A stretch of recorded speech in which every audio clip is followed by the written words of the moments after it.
Yeah, man, it's funny you should mention guys who are sleepers that people are going to be wowed by. We were just talking about Chris Partridge. Those two things come into focus again when you're talking about Jaden Smith, kid out of West Charlotte High School down in Charlotte, North Carolina. I've known his coach Sam Greiner for years, and we're going to wind up playing an interview with Sam Greiner in a second episode that we're going to do this week. So you're not going to when we come back strong. So we're going to come back with two episodes this week, and in the second episode, going to feature an interview with Sam Greiner, Jaden Smith's coach. And guys, I mean, if he's not talking about how much he loves Chris Partridge and Jay Harbaugh, because he loves those guys dating back to when Michigan recruited Kravaris Crouch at the other school. I can't remember what Kravaris Crouch's school was, but that's when they got really, really tight with Griner. Um, if he's not talking about how much he loves those guys, he's talking about this kid maybe being the best kid he's ever coached. And he's had 15 guys in the NFL. This three-star guy on the board, Steve, but you look at his tape, you listen to Sam talk about him, you see how vigorously Michigan recruited him. Very clear they think higher of him than that. He might be even more popular pick for sleeper, I guess. So we're talking about a couple potential sleeper commitments here. Yeah, I think Jaden was given an 88 to start by 24/7 today. Again, he's a guy if I guess not when, we're not sure when we'd see him, but if one of our evals or evaluators gets him live, I think that's a rating that's going to change. I think Michigan first was aware of Smith back in the late winter and immediately had their eyes on him at that point.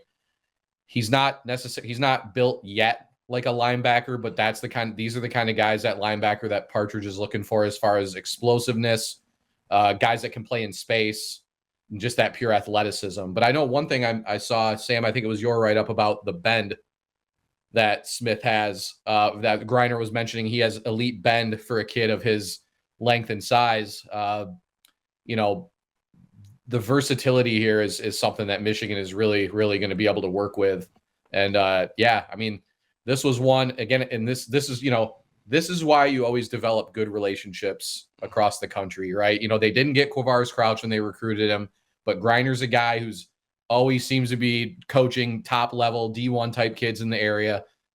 This is why you do that, because there's no doubt that his affinity for Partridge, Harbaugh, Jay Harbaugh, and the Michigan program had to have drastically helped their chances here. So, yeah, another kid that I think there's just a lot of possibilities with what could happen with him. And again, another nice pickup. These 87s and 88s, when you see guys that are that athletic, there's the nice chance that they're going to outlive that or outdo that ranking.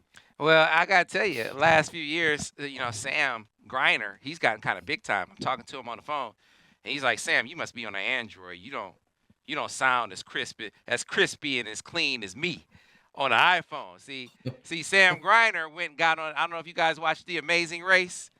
Sam Greiner was on The Amazing Race, and he was winning. He was winning The Amazing Race, and then his wife she was pregnant, and so they had to drop out of The Amazing Race, and they were going to come back.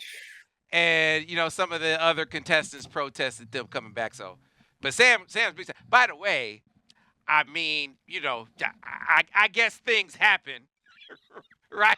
When you talk about competing on the Amazing Race, things can kind of derail things, but they should have let Sam back. My point is, hey, he was like, dude, you got to up your game, Sam. And he said, oh, by the way, tell Jim Harbaugh if he wants a rematch in that chess game that I'll wipe the floor with him in. I do that too. See, you see how Sam is now? He used to be the shucks, Southern hospitality guy. Now he's the smack talking Sam. So he said, Jim, hey, Coach Harbaugh, if you want some, come get some. That's not me. That's not Sam Webb. That's Sam Greiner saying that. So, if you know Jim Harbaugh, he definitely wants a piece of that. So I want to see that matchup. I also want to see Jaden Smith, guys, when he's 230 pounds. Because what's striking to me is looking at the linebacker board once Chris Partridge came in, and it's very clear. Like, Steve, you've talked about it a lot. Like, he immediately came in and up the intensity of the recruitment of Jeremiah Beasley. And then you see guys like, getting on a guy like Jaden Smith. It's clear he wanted linebackers who could really, really run, sideline to sideline guys. And it was one of the things that Sam talked about in the description. He said sideline to sideline guy, and they were talking about how they really need those guys more of those guys in the linebacker room. There's a type that is being recruited to, and I don't think it's any question. It's that SEC influence that Partridge is bringing with him.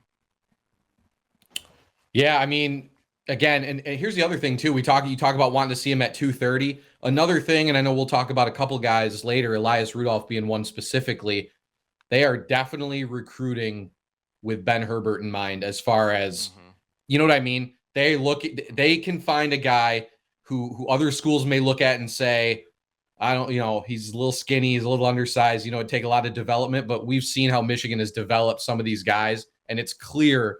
I think they feel even more comfortable than they maybe ever have, as far as not only do they have the development just on the coaching side or just the player development side, but the body development, that Herbert has shown, and just the strength and conditioning program. How many times have we heard how much of a strength that is with recruits when they're on campus? But yeah, I mean, I'm with you, Sam, as far as wanting to see this kid with more weight on him. And the thing is, we're going to see it at some point, right? I mean, it's basically a certainty that they're going to get him there. So yeah, it just feels like I think there's a lot of confidence right now that they can recruit and sort of build these these monsters in the weight room and stuff, and then put them on the football field to let them make plays.